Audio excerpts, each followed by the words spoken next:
Okay, BE3-8 asks us to examine the following note disclosures and indicate whether disclosure would likely appear in A, the summary of significant accounting policies, or B, a separate note.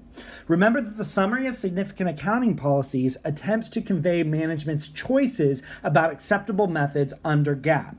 And so if one of these that we find are methods or descriptions of choices made, that will be included in the summary of significant accounting policies. Otherwise, it would be a separate note disclosure, if a separate note at all.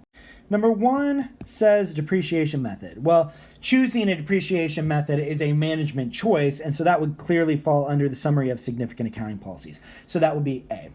Number 2 says contingency information. So this will provide us further information based upon a contingent event that might exist as of the financial statement date. For instance, a lawsuit that might take place. This will be its own separate note. It's not about the choices that management is making, but instead providing further information about a contingent event that might exist.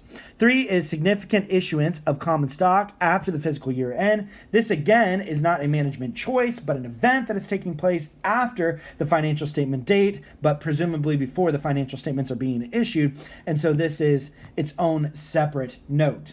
Number 4 says the description of cash equivalent designations. This again will be a description of what management is choosing to include in cash and cash equivalents, and so this would be A, the summary of significant accounting policies.